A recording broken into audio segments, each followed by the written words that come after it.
Alright guys, welcome back to Underground Science, and in this video we'll be continuing where we left off in the steps of an action potential part 1. Alright video, so let's go and get started.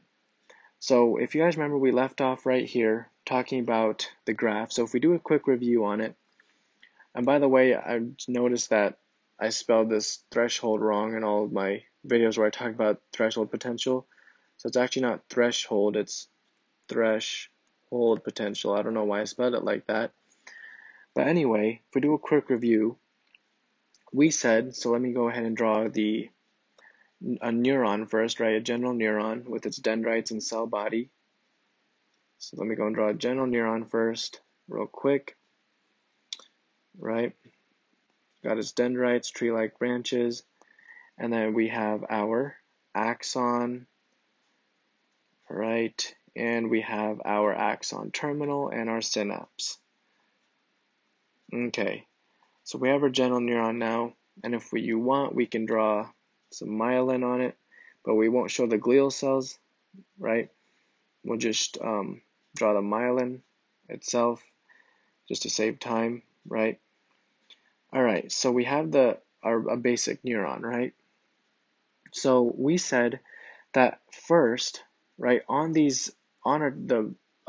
surface of our dendrites, we have receptors that are present, right? So we have receptors that are present on the surface of our dendrites so that we can have neurotransmitters from a presynaptic neuron, we can have neurotransmitters bind, right? So we can fire this neuron, action potentials down this axon of this neuron. So we said that if we have a lot of excitatory neurotransmitters coming from the presynaptic neuron, right? So the neuron over there, imagine a axon terminal and a synapse, right? Of a presynaptic neuron releasing a bunch of excitatory neurotransmitters, then we said that these excitatory neurotransmitters can start to bind on the receptors of the postsynaptic neuron's dendrites, right? And it can start to induce graded potentials causing temporal summation in terms of height and spatial summation in terms of width. And we said that together, that as we keep on having excitatory neurotransmitters bind to the receptors of the dendrites of the postsynaptic neuron, then we said that the positive charges can accumulate at the axon hillock, and eventually, due to temporal summation, eventually we can reach a threshold potential of about -45 to -50 millivolts.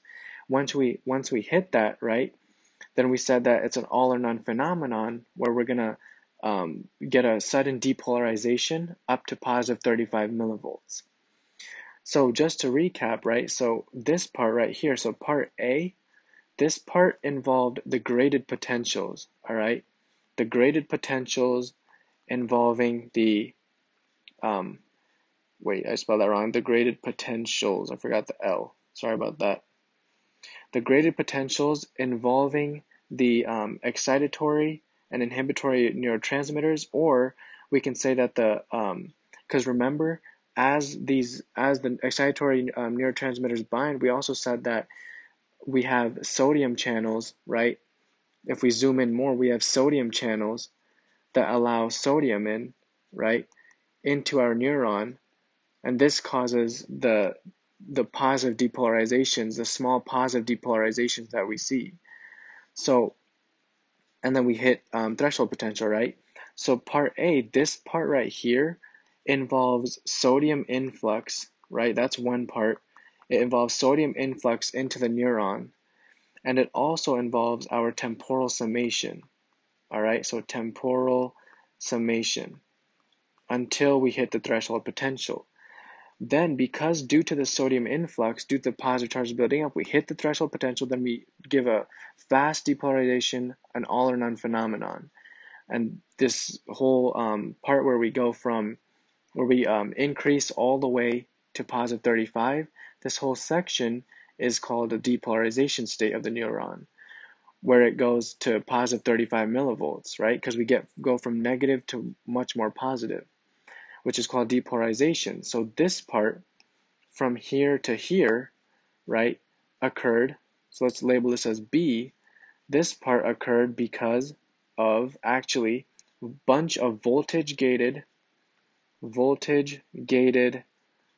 sodium channels on the surface of our neuron, right, opened up, right, on our axon. So on the surface of our axon of our neuron, there's a bunch of voltage-gated channels, sodium channels, that open. All right, and this causes a bunch of sodium to come into the neuron, right? So what I mean is this. So let's zoom in into one part of the axon. All right, so let's say we have our axon here.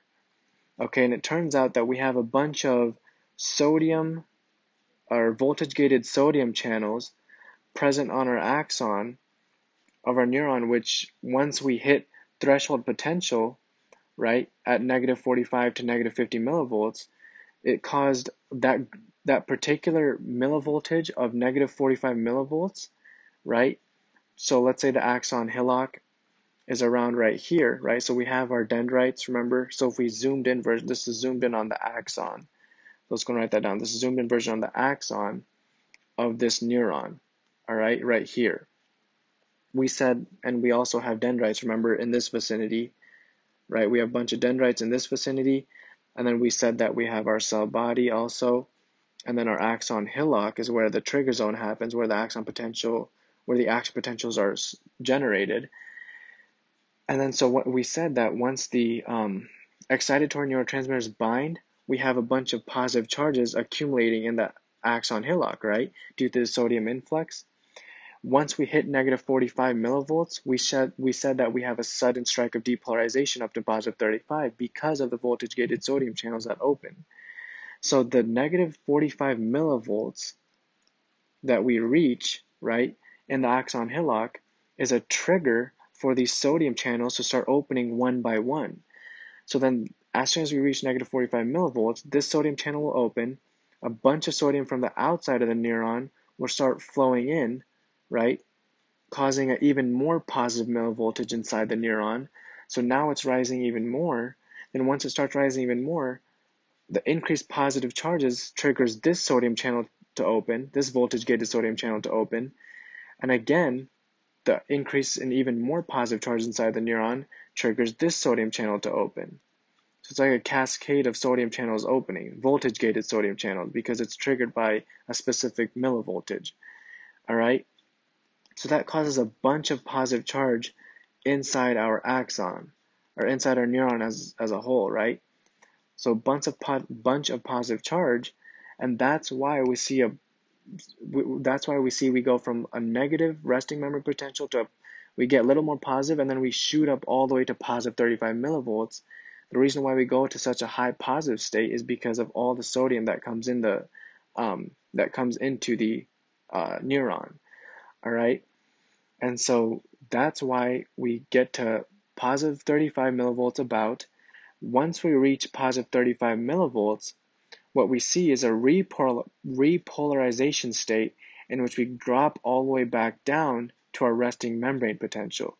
And we'll see what happens in here involving potassium in the next video.